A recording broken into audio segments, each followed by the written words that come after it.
So I've mentioned this story before on previous videos that I've done, but on the 1st of June 2004 I found out that I was on the autism spectrum, and I remember going that week, or that night, going to bed.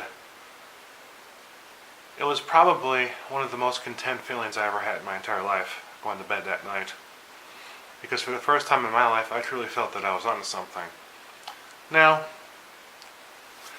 in the immediate aftermath of that day, I was still, the shock of the whole thing. I was still in kind of a bit of disbelief regarding it, and I realized that I had a lot of research to do. And so, within the first couple of days, I did a lot of poring over the web of things. And now, back in 2004, the online resources were pretty meager compared to what they were today. There was Oasis. I remember those Oasis. I remember those FAST. There were a couple other websites too that I can't remember. A lot of them were run by individuals who were on the spectrum themselves. And there was a guy from England. I can't remember his name, but it's like KGB's Asperger's page. That was a site that I read a lot back in the day. And I also had to go to, you see, my mindset was that, it seemed like this was a too good to be true kind of thing. So I had to go on a mission, more or less, to prove that I didn't have autism. And that's what all this research that I decided to do was for, was to disprove, more or less, that I didn't have this, because it seemed too good to be true. And I also hit up the public library too, and kind of with the web, the things that were in the library were pretty sparse compared to what they were today. There was Tony Atwood's book, and there was another book, Pretending to be Normal. I can't think of the author right now. Oh, and then there was Curious Incident of the Dog in the Nighttime, which is a fiction book, and that was about all that I read, or that was about all that I found. And that all was that I could read, because that's all that I found. So it was those 3 books. But that really didn't help me disprove it. If anything, it just kind of more cemented into my mind that this was what I had. And so, within the first couple of weeks, I seemed pretty sure of myself that, that this is a pretty good match for what I got. And so, I again scoured the web, and what I ran into was a website called Asperger, and Asperger was one of the first forums that was dedicated specifically to autism, people who are on the spectrum. And the founder of the website had kind of a fictional history of the Aspergian people, the ethos and pathos of Aspies, and it was quite the interesting read. But there were forums on there, and the forums were quite populated with people, and going through those forums was the first time that I really started to get some closure, because a lot of the things that people were saying that they had experienced or were experiencing were things that I was experiencing. And so, unfortunately for Asperger closed down at the end of June of 2004. And so up from the ashes of Asperger came Run Planet, and I was an early member of Run Planet, and for a while I was quite a voracious poster, and had quite a small cache of people that flocked to the site, and we were all kind of like a family. The first year of the site, we're all like one happy little family. We'd go there and we'd talk and we'd sit and chat and talk about our problems and everything, and it was quite the enlightening experience for me, because this was the first time that I was actually, communicating online with people who were on the spectrum, and learned a lot about myself, learned a lot about Asperger's. And one of the things that I quickly came to realize was that pretty much everything that I knew, or at least thought that I knew about life, I pretty much had to throw it out the window, because I realized that I had gone at it all wrong the whole time. Because you see, before, uh, well, I'm not going to go into too much detail about what Asperger's and autism is and all the things that it comes with. But let's just say that I fell into a lot of the traps of thinking that people on the spectrum tend to do when it comes to socializing with others and the mistakes that they make. And to sum it up, I was taking everything I was taking an empirical approach to everything, but I was only doing it from my perspective because, one of the things that if you're on the spectrum, you have a hard time coming to terms with is the fact that, people are different than yourself. And that certainly was the truth in my case, where that I thought that, pretty much everyone saw the world the same as I did. And so when I came to realize that, aka theory of mind, I pretty much realized that everything that I had learned over the years about socialization, I had pretty much had to toss out the window.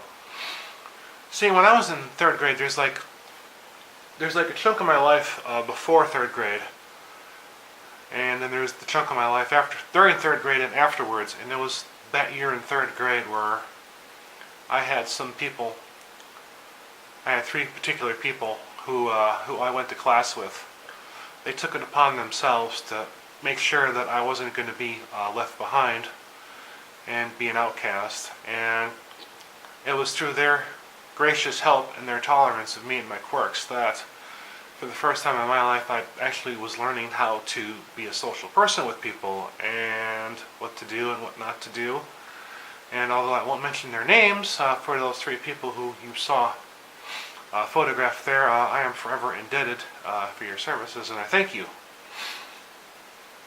But, the knowledge that I learned from that, and other people that I met down the road, carried me through to 2004 when I pretty much had to, dump it in the toilet and flush it down because I was going about it all wrong.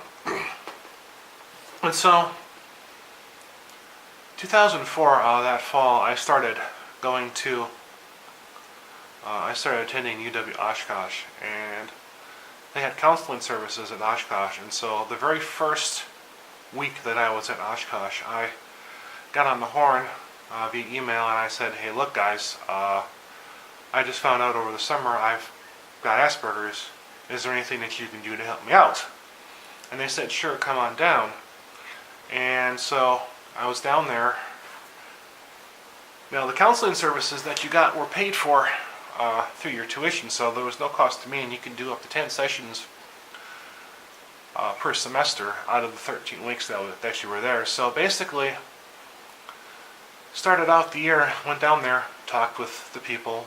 I mean, these were, really low end psychologists, but they were still very good at what they did.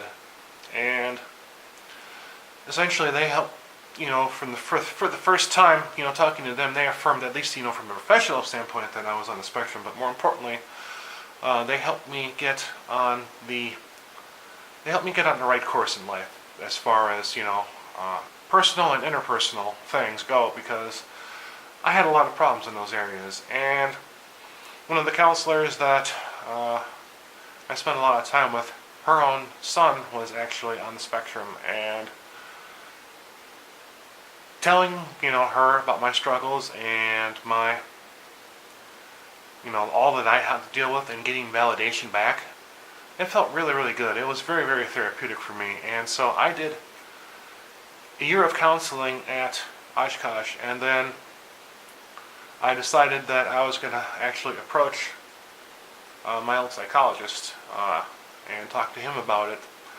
And so in the summer of 2005, I made an appointment, and I went back for the first time in about 12 years to see the doctor who had treated me as a kid back in the day before the DSM-4 and the diagnoses that they had put in there, the autism diagnoses. And so we went back and we chatted, and it was through with him that I found I got my Asperger's diagnosis in summer 2005. And it was through him. There was a local support group in town, and he hooked me up with that group. And so right before I went back to fall session 2005, I had my first support group meeting. And let me tell you, that night was probably the most exciting night that I've ever had in my life, because this was face to face with other people besides myself who were on the spectrum, and we were all working on the same level. And it was the most magical night that I could ever remember, because I honestly, for the first time in a social situation in my entire life, I felt at ease.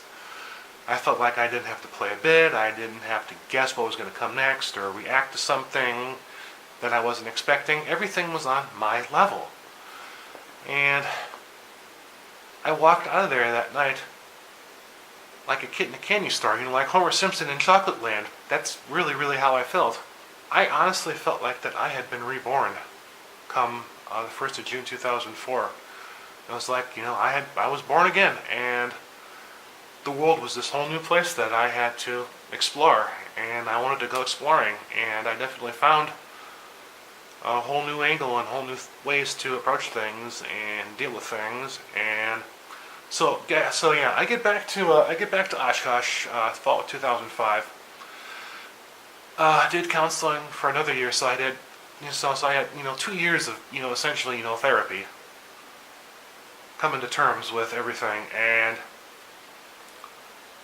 my final year of college, I felt that I had come far enough that I didn't go back for a third year. But essentially, it came at a pretty opportune time, because in 2007 I graduated, and then I got my career started, and then I moved to Wyoming, and then came back here to Iowa. And quite honestly, I don't think that if I had come across that when I did, that I would not have been able to make it through Oshkosh. And I honestly don't think that I would be here where I am today. Looking back on my life, if I was 18 and my parents had decided that they didn't want me in the home, and they gave me the boot, I would have been on the streets. I simply didn't have what it took back when I was 18 to win it on my own. I just wouldn't have been able to do it. And so there's a lot of people that I got to thank over the years that I've run into who were willing to tolerate me and give me a chance, and I want to give you a thanks. So there's too many to mention, but if you know who you are, I thank you. So the goal, or at least the thesis of this video is that if you're willing to approach a diagnosis with open arms, there's definitely a lot that you can change about yourself, even if you're an adult. And if you find yourself on the spectrum, if you're new to this whole spectrum thing, I definitely would encourage you to explore what options you have available to you, whether it be online or professionally if you can afford it. There's a lot that you can learn, and there's a lot that you can still change about yourself. And I definitely was able to do it, and I think you can too. So I thank you for watching this video, and please like, comment, and subscribe.